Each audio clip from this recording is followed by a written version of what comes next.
Good morning, sir. Good morning good morning. अच्छा, last class में हमने क्या किया था, कोई मुझे बताएगा? एक्चुअली दोनों सेक्शन का पैरेलल में सिलेबस चल रहा है, तो लास्ट क्लास में हमने क्या किया था आप बताएंगे? Sir, error. यस,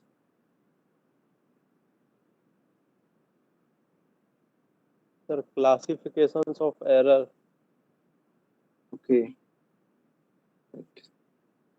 मीन्स हमारा जो कैरेक्टरिस्टिक्स था वो कंप्लीट हो गया, static and dynamic characteristics of instruments. ठीक है, तो हम नेक्स्ट चैप्टर एंड नेक्स्ट जो हमारा टॉपिक है वो है सो यस,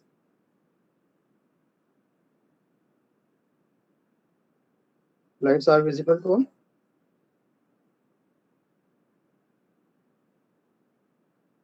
हाँ जी बच्चों, विजिबल है? Yes, sir. तो लास्ट चैप्टर में हमने एक फर्स्ट जो हमारा था मेजरमेंट, ठीक है, प्लस इंस्ट्रूमेंटेशन।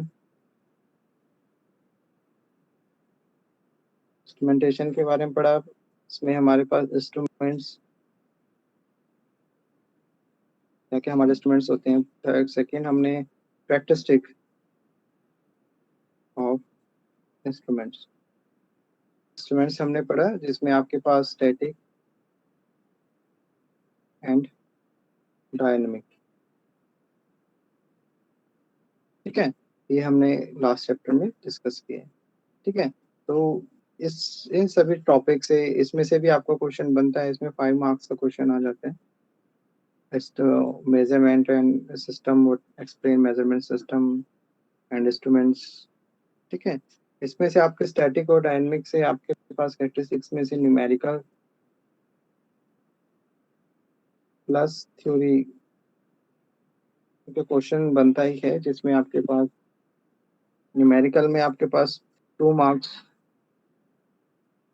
न्यूमेरिकल आ जाता है। थ्योरी में से आपके पास यहाँ पे comparison and definitions based question आते हैं। ठीक है, तो ये इजी चैप्टर है और वन एंड एक बार प्रॉपर रीडिंग से ही आपको क्लियर हो जाएगा। 79-80% आपको वन टाइम रीडिंग से ही क्लियर हो जाएगा टॉपिक को, अगर आप प्रॉपरली इसे रीड करोगे। ठीक है, तो नेक्स्ट हमारे पास आ जाता है सेकंड यूनिट 2। ठीक है, सेकंड यूनिट में आपके पास आ जाता है इलेक्ट्रोमैकेनिकल इंडिकेटिंग इंस्ट्रूमेंट्स।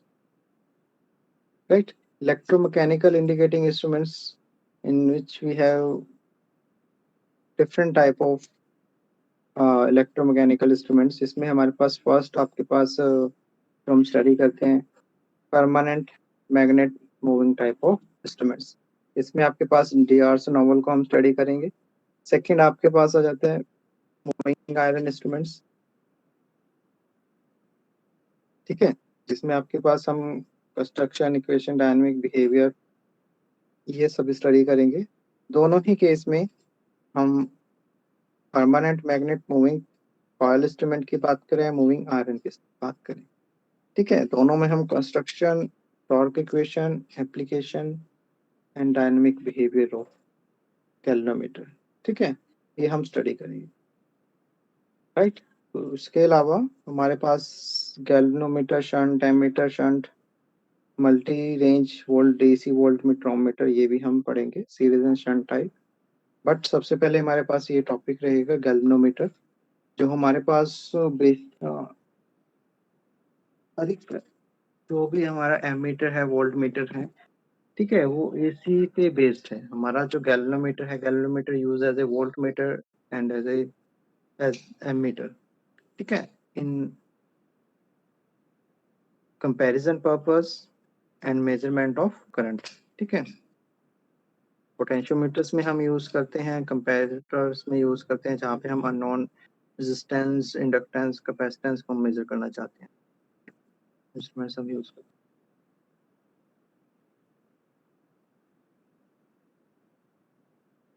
ठीक है। तो ये हमने लास्ट टाइम पढ़ा था स्टैंडर्ड्स के बारे में। स्टैंडर्ड्स में एक मैंने बताया था कि हमारे पास जो एक्यूरेसी है, प्राइमरी स्टैंडर्ड्स की जो एक्यूरेसी है वो वेरी हाई एक्यूरेसी है, किसी 1 पार्ट पर n⁸ ठीक है। And secondary standards accuracy is equal to 1 part per millions. And third stage we have 5 parts per million. ठीक है, वर्किंग स्टैंडर्ड्स की जो एक्यूरेसी होती है। ठीक है, ये भी नोट कर लेना आपको। तो बेसिक हम स्टार्ट कर लेते हैं, इलेक्ट्रोमैकेनिकल इंडिकेटिंग इंस्ट्रूमेंट्स। तो इसमें हमारे पास जो इम्पोर्टेंट रहता है, ठीक है, इंडिकेटिंग इंस्ट्रूमेंट्स में हमारे पास जो हम क्वांटिटी को मेजर करते हैं, we measure on the base of moving point, deflection of the pointer. ठीक है, जैसे जैसे पॉइंटर डिफ्लेक्ट करता है आपके कैलिब्रेटिंग स्केल पे, we the deflection, the position of the pointer will give you the unknown quantity value. ठीक है, so for that we need some moving system conditions. We have 3 torques in the moving system. First is your deflection torque, second is your controlling, and third is your damping torque. ठीक है, हर एक deflection system में, हर एक deflection instrument में, moving instruments में आपके पास ये 3 torques present रहती ही रहती हैं। फर्स्ट इज ऑपरेटिंग टॉर्क, जो हमारी इनपुट करंट से जनरेट होगी।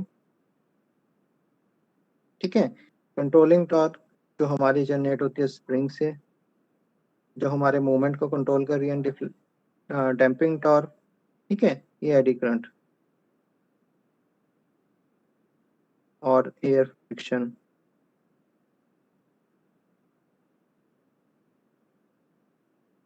ठीक है, एक्सेट्रा। तो we have number of way to generate the damping torque. तो ये तीनों torques play important role in the moving system, जो हम आगे डिस्कस करेंगे। So first is your deflection torque. The deflection torque is produced by making one of the magnetic, heating, chemical, electrostatic, and electromagnetic indication effects of the current or voltage. Right? हमारे पास जो effect किसी भी type, magnetic, electrical, ठीक है, heating, तो कोई भी effect हो सकता है, इसके बेसिस पे हम करंट जनरेट हो रहा है। ठीक है, and this current is used to moving system of the instrument to move from 0 to proper particular position. ठीक है, तो आपको पॉइंटर है, उसका मोमेंट हमारे पास जो जनरेट होता है 0 particular position is based on the input current. ठीक है, and this current is generated the deflection torque of the moving pointer. ठीक है, type of method of producing torque is depend upon the type of instrument. ठीक है, कि हमारे पास जो unknown quantity है, किस टाइप की क्वांटिटी है आपके पास, हीटिंग, केमिकल इफेक्ट है, इलेक्ट्रोस्टैटिक है, इलेक्ट्रोमैग्नेटिक है, हीटिंग इफेक्ट है, तो उसके अकॉर्डिंग हमारा इंस्ट्रूमेंट की जो कंस्ट्रक्शन है वो भी चेंज हो जाता है। So because of the construction we have for the producing of the deflection torque. Okay, so next is your controlling torque. Controlling torque will control the movement of the pointer, and another reason that will influence the controlling torque, the pointer will return to its 0 position on removing the source producing the deflection torque. ठीक है, कि आपके पास जो controlling torque क्या करती है, एक तो आपके पॉइंटर के डिफ्लेक्शन को कंट्रोल कर रही है, plus it will control the pointer to shift the pointer from maximum to the 0 position when the source input is turned off. ठीक है, अगर आपके पास कंट्रोलिंग टॉर्क प्रेजेंट नहीं है तो क्या होगा कि आपके पास जिस जो पॉइंटर है वो स्विम करे, स्विम करा उसने एक पर्टिकुलर पोजीशन, तो वो रेस्ट पोजीशन पे नहीं आएगा। तो to move the pointer from the maximum to the rest position we need a controlling torque. ठीक है, so that is the important requirement of controlling torque, and this will increase the deflection of the moves, increase the it increases with increasing the deflection of the moving system. Controlling torque आपके proportion में increase हो रहा है आपके deflection torque के, ठीक है। ये आगे मैं अभी बताऊंगा थोड़ा सा। हाँ, अब यहाँ पे देख लीजिए, controlling torque is produced either bye spring और ग्रेविटी कंट्रोल, ठीक है। बट हमारे पास जो हम यहाँ पे सिस्टम यूज करेंगे उसमें हम स्प्रिंग यूज करेंगे to generate the controlling torque, ठीक है। तो for example we have this एक पॉइंटर स्केल हमारे पास ये दिया गया, इसमें आपके पास ये स्प्रिंग है, ठीक है। ये आपके पास इनपुट करंट के लिए कंट्रोल है, ये पॉइंटर है जो डिफ्लेक्ट कर, right, and this is your current carrying coil, ठीक है, जो आपके इसके साथ बाउंड होती है पॉइंटर के साथ। तो यहाँ पे क्या हो रहा है कि कंट्रोलिंग टॉर्क क्या अपोजिंग फोर्स जनरेट करती है, ठीक है। बिकॉज जैसे कि आपका पॉइंटर मूव करेगा फ्रॉम 0 टू मैक्सिमम पोजीशन, तो क्या होगा अगर फॉर एग्जांपल पॉइंटर यहाँ पे लाई कर रहा है when there is no input current, ठीक है। जैसे ही हमने इनपुट करंट दिया पॉइंटर जो शिफ्ट कर जाता है वो इस पोजीशन पे शिफ्ट कर रहा है, ठीक है। अब इसको यहाँ पे स्टेबल करने के लिए दो, तो first we need to opposing torque to stable the pointer at that particular position, and second we need force to move the pointer from this maximum position to the minimum position, ठीक है। तो ये कैसे होगा, ये हमारा जो spring है ये इसके साथ कनेक्टेड होता है तो पॉइंटर के साथ, जैसे ही पॉइंटर आपका मूव करेगा स्प्रिंग में पॉजिंग इफेक्ट जनरेट होगा, कंट्रोलिंग रिस्टोरिंग इफेक्ट, ठीक है। जो फोर्स आपके जो सिस्टम को रिस्टोर करने में हेल्प करती है, दैट इज कंट्रोलिंग टॉर्क, ठीक है। और ये जो फोर्स होती है अपोजिंग फोर्स होगी आपकी जो डिफ्लेक्शन फोर्स जो करंट प्रोड्यूस कर रही है, ठीक है। तो और ये इसका प्रोपोर्शन एक सेम होता है, deflection torque is equal to controlling torque, वो हम आगे स्टडी करेंगे। So in this, as you can see, we have a controlling torque directly proportional to deflection torque. Why? Because जैसे ही आपको पॉइंटर आपके स्केल पे डिफ्लेक्ट कर रहे हैं,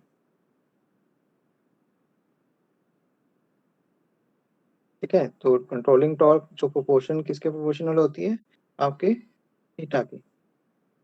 theta is your deflection angle,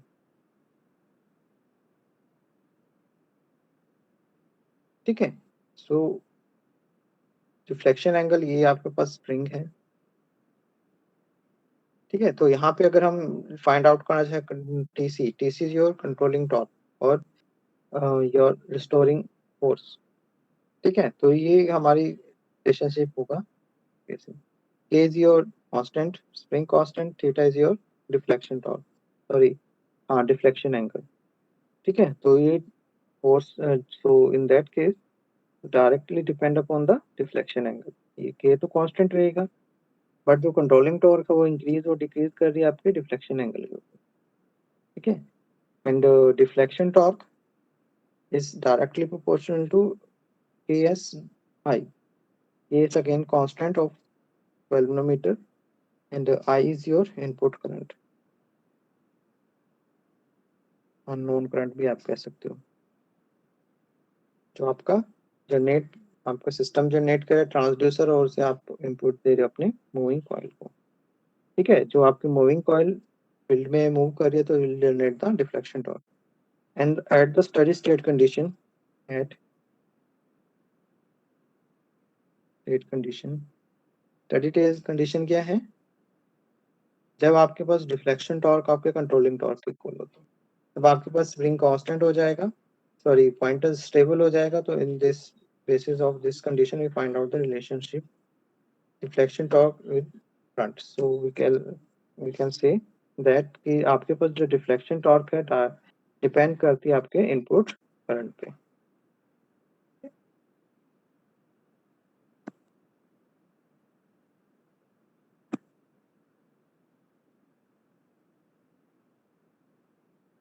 तो नेक्स्ट योर डैम्पिंग टॉर्क जो मैंने अभी बात किया था which is used to control the oscillation of your pointer, ठीक है.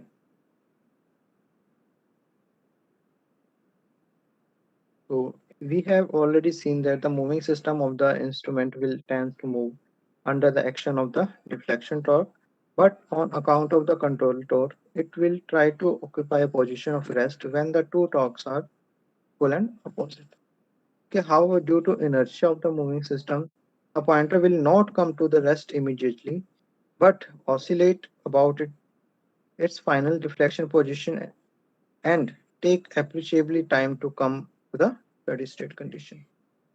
ठीक है, कि आपके पास एक मूविंग सिस्टम में जो पॉइंटर है आपका मूव डिफ्लेक्ट कर रहा है, तो अब वो कंटिन्यूअसली डिफ्लेक्ट तो करता नहीं रहेगा, तो स्टेडी स्टेट पोजीशन पे भी जाना है. ठीक है, प्लस तो अपने रेस्ट पोजीशन पे रहना है, आना है, तो उसको हमें एक फोर्स की रिक्वायरमेंट है जो हम कंट्रोलिंग फोर्स यूज करते हैं. But we need another force to take the pointer at as early as possible in the rest position. ठीक है, तो वो है आपके पास डैम्पिंग टॉर्क. ठीक है, this overcome this difficulty by a damping torque is to be developed by using a damping device attached to the moving system. Okay. So we have three types of damping torque, and damping torque is proportional to the speed of rotation of the moving system. ठीक है, relationship आपका आता है which is proportional to the speed of rotation system, and speed of rotation system is your this change in deflection per unit time. That will define your speed of deflection system, rotation system. Right. तो यहाँ पे आप देख सकते हो, we have three condition of damping. First, under damped, over damp and critical damp system. ठीक है, under dam में आपके पास जो इनपुट है वो शूट करती है, reach pointer reach at the maximum position and take time to in the rest state. We have number of oscillations are present in the under damped condition. ठीक है, reach at the maximum position, ठीक है, shoot करेगा maximum पे and take then slowly will reach at the steady state position. That is the condition for under damped system. ठीक है, but in over damped system, ठीक है, कि आपके पास जो पॉइंटर है यहाँ पे क्या देखिए मैक्सिमम पे क्या रहेंगे एकदम आपका will take to small reach to the steady state. But in this over damped system में आपके जो it will slowly moving to the maximum position and then reach to the steady state condition. So it will take very large time, high time to reach at the steady state position. Okay, so this type of system is called under damped, over damped system. Third condition आपके पास आ जाता है. Third condition, ये आपके पास third condition है critical damped. ठीक है, critical damped. Critical dam में आप देख सकते हो एक सिस्टम आपका इंक्रीज करते हैं in fast way and reach at the maximum and then stable. ठीक है, so in this case we does not require any external in critical damp controlling input. ठीक है, तो we have three type of system, under damped, over damped and critical damped. तो under the under damped response is oscillatory. आप देख सकते हो under damped में क्या हो रहा है, ओवरशूट किया और उसने ऑसिलेशन प्रोड्यूस हो रहा है, reach at the maximum and then oscillatory behavior. In a overdamped condition, तो आपका behavior क्या है system का? The response is sluggish and it rise very slowly from its zero position to the final position. यहाँ पे क्या हो रहा है? Sluggish behavior है तो rise slowly rise करेगा. ठीक है, तो it will take very high time in case of overdamped state. And third case अगर हम बात करें critical damped state, when the response settles quickly without any oscillation, the system is said to be critical damped without any oscillation. ठीक है, एकदम आपका study quickly आपका stable state में रीच कर जाता है. That is a stable state. ठीक है,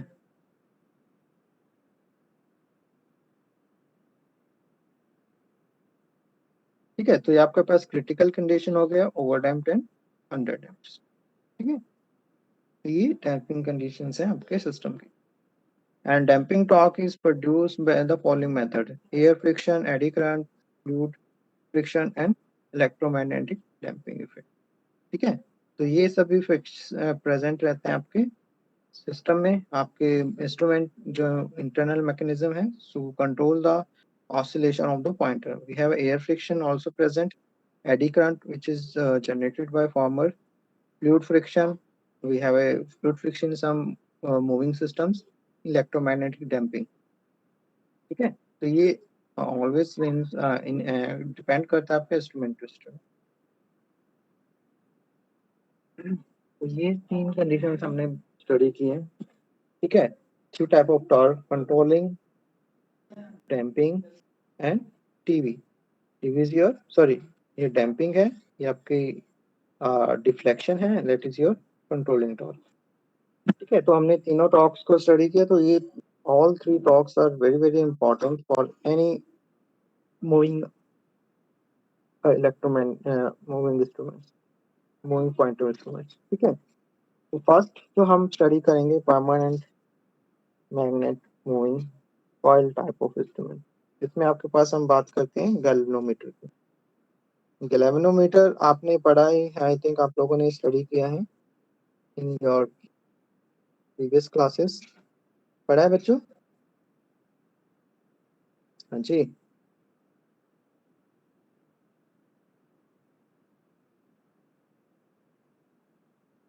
पढ़ा है सब। ओके, तो आप लोग इससे फेमिलियर होंगे गैल्वेनोमीटर से, तो आई डोंट थिंक सो। अगर फिर भी आपको कोई इसमें इशू आता है, if you have any doubt, तो आप मुझसे पूछ सकते हैं in between after the class. तो basically galvanometer is a device used to detecting the presence of small current, voltage and measuring of their magnitude. ठीक है, ये एप्लीकेशन है कि हमारा कैलकुलेटर बेसिकली हम यूज कहाँ पे करते हैं, स्मॉल करंट वोल्टेज मेजरमेंट के लिए, and mainly used in bridge and potentiometer to indicate the null deflection and और जीरो करंट। ठीक है, तो ये आपके पास गैल्वेनोमीटर की अगर हम बात करें तो हम करंट वोल्टेज मेजरमेंट के लिए यूज करते हैं, and the application bridges and potentiometer circuits. Okay. And based on the principle, the potentiometer based on the principle that the current sustaining coil is kept between the magnetic field and experience a torque.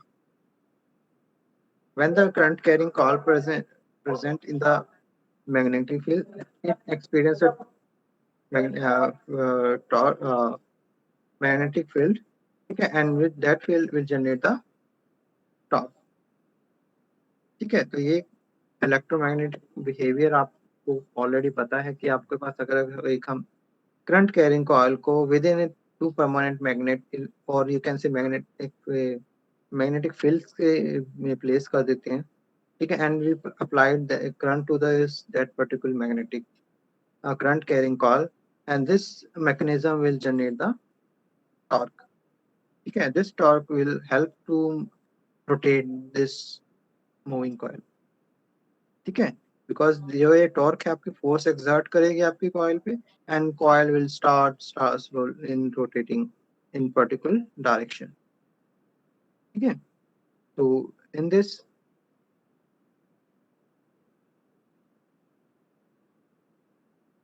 Picture आप देख ही पा रहे हो कि आपके पास moving coil galvanometer है, आपका टॉप व्यू है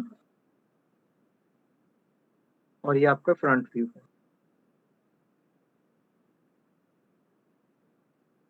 ठीक है, तो यहाँ पे आप देख सकते हो we have north and south pole permanent magnets. ठीक है, and we have a moving coil, आपके पास मूविंग कॉइल है। ठीक है, जो यहाँ पे मेंशन भी किया front view and top view कैसे दिखाई दे रहा है। ठीक है, and then we have iron core जिसके ऊपर आपकी मूविंग कॉइल बाउंडेड है, right. And then we have a suspension, upper suspension and lower suspension, and then we have a torsion head.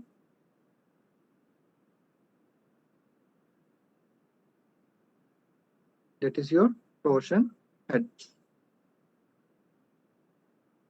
ठीक है, and this torsion head is upper suspension is connected with the mirror. तो ये आपके पास construction की अगर हम बात करें तो we should explain, अगर आपके पास एग्जाम में क्वेश्चन आ जाता है, explain D-Arsenault galvanometer with help with the construction and torque equation, ठीक है, and write down its explications also. So in that case you should draw this picture and explain all parts of this galvanometer. ठीक है, galvanometer, this is your D-Arsenault galvanometer. ठीक है, तो first से construction की बात करें, हमारे पास मूविंग कॉइल आ जाता है, suspension, mirror and torsion head. Moving coil is basically current carrying part of the galvanometer. ठीक है, ये किसी भी शेप की हो सकते हैं. We have a rectangular circular shape and we have a number of turns, fine copper wire turns are present. ठीक है, and this will help to generate the magnetic field. ठीक है, और magnetic flux in a moving system. ठीक है, suspension क्या purpose क्या है यहाँ पे? Suspension, the coil is suspended by a flat ribbon which carry the current to the coil. ठीक है, एक फ्लैट रिबन के साथ हमारी कॉइल कनेक्टेड है जो आपके करंट को कैरी करती है कॉइल तक. And the other current carrying coil is the lower suspension whose torque effect is negligible. The upper suspension coil is made up of gold or copper wire and which is made up in the form of ribbon. ठीक है, तो आपके पास ये जो suspension है basically किसको hold कर रहे हैं? यहाँ पे देखिए, आपकी करंट कैरिंग कॉइल को होल्ड कर रहे हैं आपका suspension, upper suspension, and this will help to pass current from the system to the moving coil. ठीक है, and this lower suspension is hold controlling the movement of this moving coil in a center position. And mirror is basically used to, this is connected with the suspension and pass the beam of the light, and this beam of light is placed on the scale on which the deflection is measured. ठीक है, आपका जो ये है system, ये beam को cast करता है. यहाँ पे हम आगे पढ़ेंगे भी. थिंक ये है, आपके पास मिरर सिस्टम है. ठीक है, ये आपके पास मिरर है, राइट. ये आपका लाइट सोर्स है. लाइट जैसे ही आपके मिरर पे, आपका जो मिरर है ये कनेक्टेड है आपका मूविंग जो कॉइल है उसके साथ कनेक्टेड है with the help of suspension. तो जैसे जैसे आपकी कॉइल मूव करेगी, पॉइंटर मूव करता है, तो आपका जो एंगल है मिरर का वो भी मूव करेगा from origin to this position. और जैसे ही आपका बीम, लाइट बीम इस पे पड़ेगा आपके मिरर पे, and that will reflect from that particular angle and will cast the beam on the scale. ठीक है, और ये एंगल भी आपका चेंज होगा बिकॉज आपका मिरर का जो एंगल है वो भी चेंज हो रहा है. ठीक है, दैट्स व्हाई जैसे जैसे आपका मिरर एंगल चेंज करेगा, आपका जो बीम का जो एंगल है आपकी स्केल पे वो भी चेंज होगा. And this will help to detect the actual reading. ठीक है, next is your torsion head. The torsion head is used for controlling the position of the coil and for the adjusting the zero setting. ठीक है, torsion head, यहाँ पे torsion head है. ठीक है, जो आपके hold this mirror and suspension, and this will help to control the deflection position of the coil and adjusting the zero. ठीक है, तो ये तो आपके कुछ इंपॉर्टेंट पॉइंट्स आपके कंस्ट्रक्शन से related. Next is your working of galvanometer. Working की अगर हम बात करें तो वर्किंग में आप एक्सप्लेन कर सकते हो व्हेन अपने वर्डिंग में कि हम जैसे as we apply the current to the moving coil, the moving coil will generate torque when because of the moving coil is placed in the magnetic field, and this moving coil start rotating and connected with the pointer, and this pointer will deflect on the moving on the scale and will give the output as a proportion with input current. ठीक है, तो आप working को explain कर सकते हैं ना in your own words, क्योंकि उसके लिए इतना जरूरी नहीं है कि मैं आपको कंप्लीट वर्किंग यहाँ पे लिख के बताऊँ. ठीक है, if you understand the principle of the instrument you can easily explain the working of that instruments. ठीक है, but you need to know the torque equation of that instrument. ठीक है, क्या कैसे आपके पास क्या रिलेशंस होते हैं and how we calculate the torque और deflection with the help of galvanometer. ठीक है, so in this we have few terms L and I. L and D represent your length of the respective vertical and horizontal side of the coil in the meter. ठीक है, ये आपकी horizontal vertical side coil की length को represent कर रहे हैं. N is the number of turn in the coil, B is the flux density in the air gap, I is the current through the moving coil, K is the spring constant, theta is the final steady state deflection of the moving coil. ठीक है, तो अगर हम बात करें we have a scale that is your pointer connected with your spring. ठीक है, ये आपके पास base position 0 and that is your some reading range and that is your maximum and that is your angle theta.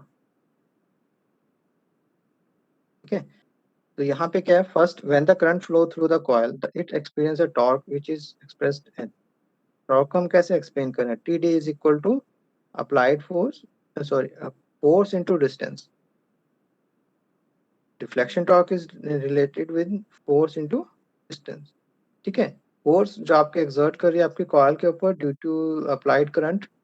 जैसे ही आप current apply कर रहे हो the force exert on this coil and will generate the deflection torque. और उस force की वजह से जो कॉइल है वो एक पर्टिकुलर पोजीशन पे मूव करेगी. The moment will generate in the coil. ठीक है, तो हम उसे इन दोनों को ऐड करके मल्टीप्लाई करके find out the deflection torque. और we can say force is on each side of the coil is given as NBIL. N is your number of turn of the coil. ठीक है, अगर आपके number of turns change हो रही हैं आपके पास again force difference change होगी. Magnetic flux, current, applied current and L is your length of the respective vertical side of the coil. ठीक है, तो इसके बेसिस पे हम कैलकुलेट कर लेते हैं यहाँ पे फोर्स. ठीक है, and the deflection torque is value, put this force value in this relationship and we get the deflection torque. NBAI. A is your यहाँ पे next में दे रखा है A is your L into D, length of the and distance जितना उसने travel किया. ठीक है, तो deflection torque is equal to NBAI and these three factors NBA are constant of the galvanometer because number of turn constant है. हर एक galvanometer के इसके कॉरस्पॉन्डिंग में मेंशन्ड होता है number of turn, magnetic flux and area. ये fix रहेगा, so we replace with G. So deflection torque is equal to GI, galvanometer constant into applied current. ठीक है, नेक्स्ट आपके पास आता है कंट्रोलिंग टॉर्क. जो अपोजिंग टॉर्क आपकी जनरेट हो रही है restoring the moment of pointer, that is your controlling torque which is equal to TC K theta F. Theta F क्या है, डिफ्लेक्शन.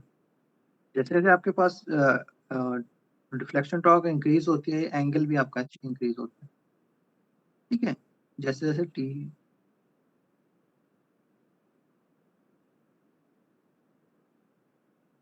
TD 3 2 1 3 2 TD 1 TD 3 2 1. जैसे जैसे आपकी डिफ्लेक्शन टॉर्क इंक्रीज हो रही है आपका डिफ्लेक्शन एंगल भी चेंज होता है. That's why the controlling torque is directly related with deflection angle. So because जैसे जैसे आपके पास फोर्स इंक्रीज हो रही है तो आपके अपोजिंग फोर्स स्प्रिंग भी आपको उसी की साइड उसी के प्रोपोर्शन में कंप्रेस होगा. एंड जैसे ही वो आपके डिफ्लेक्शन इनपुट करंट है ऑफ होता है. ठीक है, जो कंट्रोलिंग टॉर्क है जितने अपनी उसने स्प्रिंग कंप्रेस हुआ उसी अपोजिंग फोर्स वो जनरेट करता है, उतनी अपोजिंग फोर्स। ठीक है, तो यहाँ पे आपके पास controlling torque when at the steady state condition, the controlling torque is equal to your deflection torque. ठीक है, तो यहाँ पे हम इस रिलेशन को सॉल्व करेंगे and we find out the pointer deflection, और you can say final steady state deflection of the pointer. ठीक है, तो ये आपके पास फाइनल रिलेशन आ जाएगा। ठीक है, ये इंपॉर्टेंट है, इसे आप नोट कर लीजिए। For the small deflection angle, the deflection is expressed as the product of the radius and angle of the turn. ठीक है, जब हम स्मॉल डिफ्लेक्शन एंगल की बात करें, डिफ्लेक्शन को हम कैसे रिप्रेजेंट करें? Is the product of the radius and the angle of the number of turn. ठीक है, by the reflected beam it is express as 1000 into 2f। ये आपके पास constant into twice of f deflection, so which is equal to 2000 gi by k is a minimum millimeter। ठीक है, the above equation shows that when the mirror turns through an angle f, the reflection beam turn to an angle twice of f as shown in the figure। तो generally इसमें क्या explain किया कि जो आपके पास जैसे जैसे मिरर शिफ्ट होता है, अगर एंगल वो थीटा शिफ्ट कर रहे हैं, ठीक है, और एक मिरर ने जो एंगल बनाया वो थीटा शिफ्ट कर रहा है, then the mirror will cast, जो बीम कास्ट कर रहा है आपके स्केल पे, उसका जो एंगल होगा वो ट्वाइस ऑफ थीटा होगा, डबल होता है आपके शिफ्टिंग एंगल से। अगर यहाँ पे 10 डिग्री शिफ्ट हो रहा है तो यहाँ पे 20 डिग्री शिफ्ट होगा बीम कास्ट। ठीक है, so this is a measurement of deflection with the help of lamp. ये आपका लैंप को स्केल का आपका अरेंजमेंट है, तो अगर आप इसे मेजर करना चाह रहे हो तो we have deflection angle is twice of theta and theta is your angle of mirror. ठीक है, तो ये आपके पास ऐसे in case of mirror case में आप मेजर कर रहे हो, is a beam cast on the scale. ठीक है, तो ये माइंड रखें कि जब आपके पास थीटा अगर स्केल मूव कर रहा है, ये आपके न्यूमेरिकल्स में हेल्प करते हैं। ठीक है, कि आपके उसमें मेंशन्ड होगा कि आपके when the beam is due to the moment of pointer, the mirror will show angle of 2 theta or what I then find out the deflection। ठीक है, value of under the this angle state. तो यहाँ पे जो angle आप यहाँ put करेंगे deflection angle, ठीक है, तो वो is equal to twice of this value. ठीक है,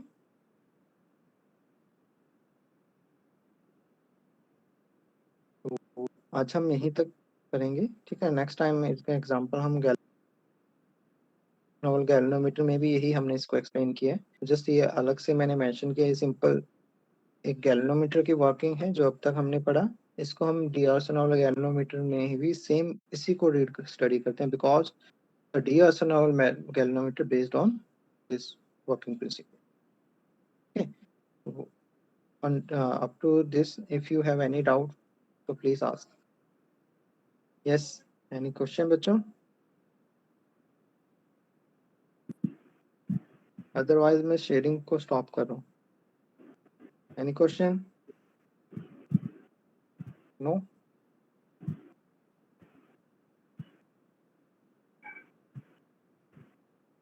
मीटिंग को छोड़ने में बड़ी जल्दी बच्चे रेडी रहते हैं। मैंने अटेंडेंस मार्क करनी है, आप लोग आगे जाते हो हाँ, जैसे क्लास ओवर होती है। Any question? बेटा अभी तो क्वेश्चन नहीं पूछ रहे हो ना, जब मैंने पूछना स्टार्ट करना है ना तो आप लोगों के लिए प्रॉब्लम हो जाएगी आंसर देना। ठीक है, ओके, तो आज अच्छी क्लास फिर मैं यहीं पे स्टॉप कर रहा हूँ। Will continue galvanometer in the next lecture. Till then take care and thank you. Thank you, sir. Good day, sir. Thank you, okay, welcome बेटा।